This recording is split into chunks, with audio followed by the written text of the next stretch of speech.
Hey, what's good, Salvi fam? This is Andres Rico with the special episode of the CornerBlue. I know it's been a little bit. Right now, we're testing something out, something new. Just figured I'd do, I guess, the equivalent of a vlog slash solo podcast for today. Uul is I guess we could call on assignment, as they say in Major League Baseball. And so I'll be doing a brief episode for today. Just wanted to get something out there. It's been a bit. Wanted to reconnect with all y'all since it's World Cup time, and a lot of stuff has been going on in the sport that we love. So World Cup, everybody, how you guys been dealing with that zombie state, especially on the West Coast? You know, we've been waking up at 2 a.m. to watch all 4 games.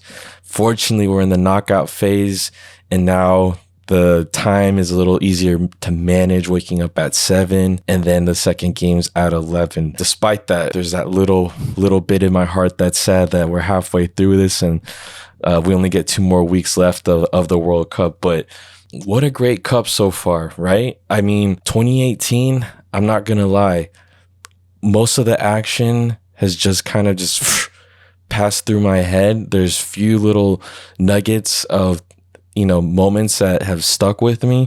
But I have to say, this has been one of the most memorable World Cups since 2002 for me. I know we all have different connections with the World Cup depending on our ages or if we had the time off to enjoy them. It's been cool hearing from everybody on Twitter, sharing some of their memories of the World Cups that they've been able to enjoy along the way.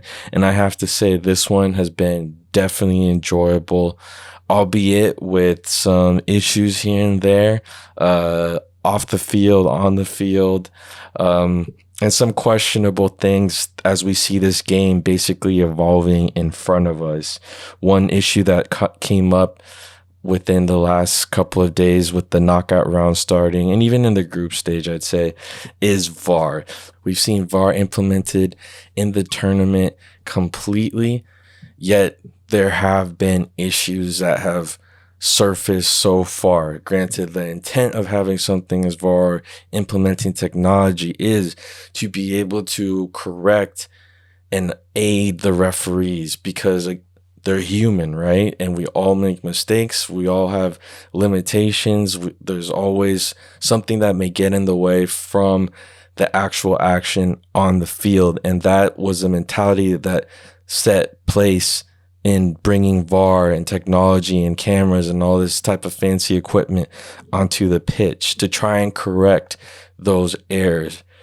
I would even take it a step further in saying to correct manipulations or the possibility of refs being compromised or plays just being completely skewed and going one way when they could have gone the other. I've been watching the history of the Mundiales. That's something that I always love to do leading up to the World Cups. And some of the biggest moments that have occurred in the World Cup have been because of errors. And the easiest ones to cite is England in 1966, where they scored a gol fantasma that has been analyzed and broken down probably as much as a Zapruder film or even more, where a goal goes off the crossbar, never goes into the German goal. The English player celebrates as if it's a goal, and boom, the ref calls it a goal after talking with the linesman, and England comes up with its only World Cup to this day. Obviously, it was played on English soil. You got the Queen in the stands. Who knows what pressures the refs were playing, but that's an example of a man-made mistake, right? That led to a dramatic change in events in that match. It changed the outcome. Another example that comes into mind for us Salvadorans, granted, I wasn't there, but one anecdote that pops up for our history in the World Cup is that match against Mexico where there was an out of bounds. The ball should have been El Salvador's. It was a Salvador possession after the out of bounds. The Mexican player nearby picks up the ball, just busts out a cheeky move, plays for Mexico. The ref doesn't say anything, and it ends up in a Mexico goal as the Salvadoran team was caught bewildered, flat on their feet, because they were expecting that the possession was theirs. The goal was not reversed. It stood, and the game ended up ending in a loss for El Salvador. Another example of something strange happening was in 1982. No, not the 10-1 for El Salvador versus Hungary, but it was a match between Kuwait and France. And what occurred was there was a goal scored by France against the Kuwaitis. The Prince of Kuwait was, I think, the president of the Kuwaiti Football Federation or Association. He was so pissed off at what occurred, he threatened to pull the team off of the pitch, end the match. He protested, put pressure on the referees, who ended up disallowing the French goal due to the pressure. I mean, you have a very high up person in the government of Kuwait walking onto the pitch, and there's shots of this. The guy's in the ref's face. I think he even has a walkie-talkie, if I'm not mistaken. But a crazy story. The goal ends up being disallowed. The irony of it all, France still got the dub. There's an example. Craziness, man-made craziness, right? Another example, I think the most famous one of all, the most notorious in a sense, is the Mano de Dios. Right? That one play where a ball was sent into El Diego. He goes up against the British keeper, and you see that arm go up, makes contact with the ball. The goal is allowed. There's arguments, obviously, depending on what side you're on, whether this determined the outcome of the match. Shortly after, Diego comes up with the greatest goal of all time, where he dribbles through a whole ton of British defenders, and the game ends 2-0. Yet that match will always be remembered for the Mano de Dios as well, which again dissected like this Zapruder film, and even years later Maradona ended up confessing that he indeed had hit the ball with his hand. And so with that, we're left with the parallel. Well, why is VAR being brought up? Why am I bringing it up? I think the intent is great. Correct the mistakes that have plagued the game in the past. Yeah, there's that element. But does VAR root out corruption or potential corruption? And that's where there's been room for speculation on some of these plays. Some of them, there was an offside for Belgium against Croatia where it was like millimeters off, or like a jersey or shoulder. The feet were behind the defender, if I'm not mistaken. You have the Japan play against Spain where you see the bottom of the ball to the naked eye. The whole circumference of the ball had crossed the goal line, yet it was kicked shortly after in a one full fell swoop. The ball is kept in play. Japanese striker knocks it in. Japan goes into the next round, and bye-bye Germany. Again, once you see the photos of the breaking down, you have all the technology going along.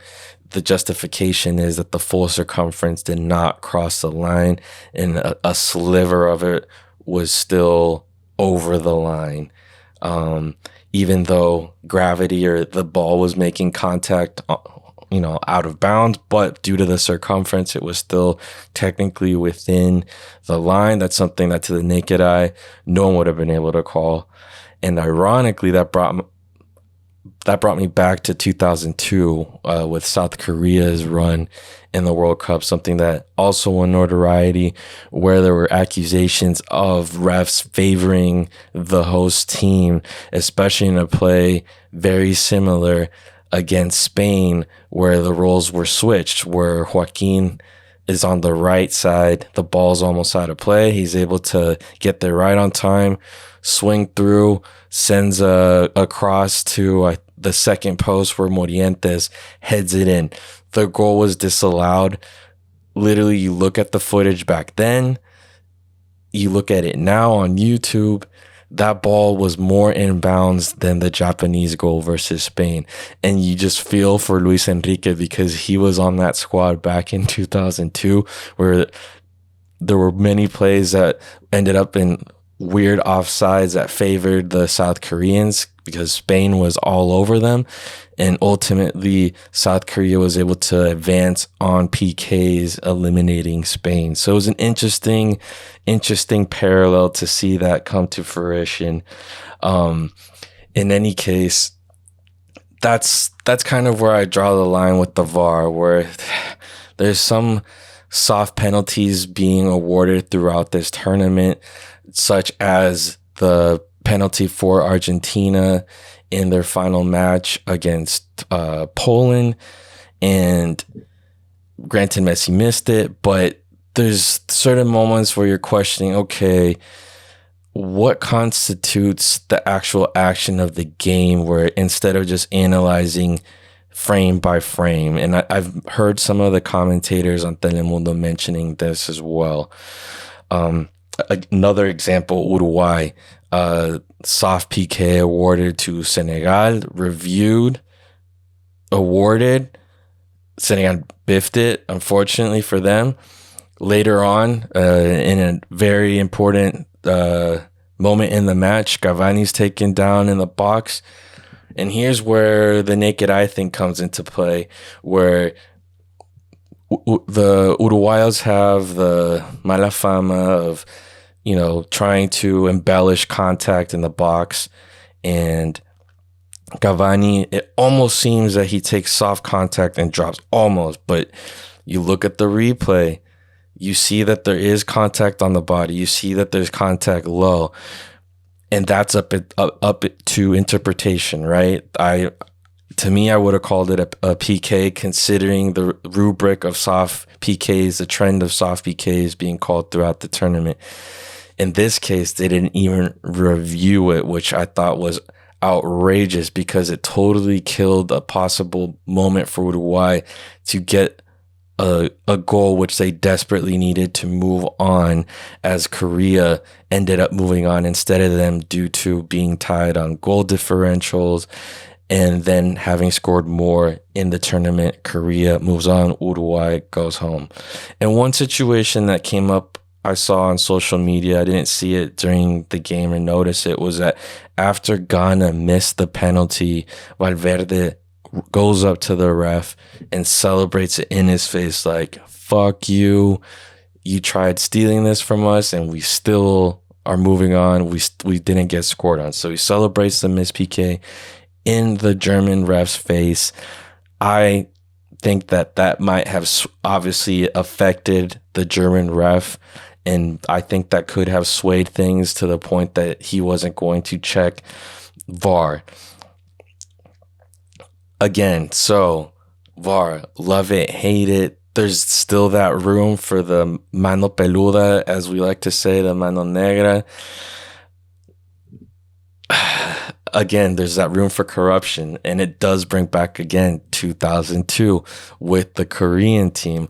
Korea played Italy. I think it was in the quarterfinals, if I'm not mistaken. The ref was Ecuadorian and was calling all these outlandish calls in favor of South Korea. Korea ends up getting the thriller win in the late minutes, and Italy goes home. The hosts continue. Fast forward years later, the same ref, the Ecuadorian ref, ends up being arrested for drug trafficking later on. So there you see the kind of moral character involved with the ref that comes to light years later. Is there something shady that could have gone on back then? You can only speculate, right? Again, so there you have the issue of VAR, the power, who has the power, who has the ultimate say in VAR. When are they going to check things, when are they not? Is there wiggle room to adapt the rules to be more faithful to the flow of the game, that you can't make these overcorrections that have been occurring, in my opinion?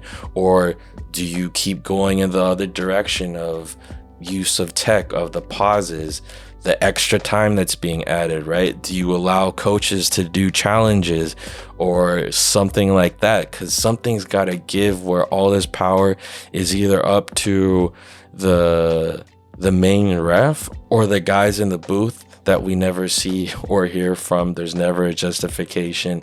I kind of would like more transparency if we're going to be dissecting our game so much as we've seen it this whole tournament. So that's my take on VAR. Shout out to everyone that's been reaching out during the World Cup and with the posts I've been putting up on Twitter, especially to Jefferson Morales, who we exchanged comments and opinions about VAR earlier on. So shout out, thank you for interacting, thanks for listening, and I hope all of y'all get some more sleep. Enjoy your World Cup, and hopefully we can churn out a couple short episodes or comments here and there with Uru once he becomes available. Thank you again for checking out another episode of the Corner Blue.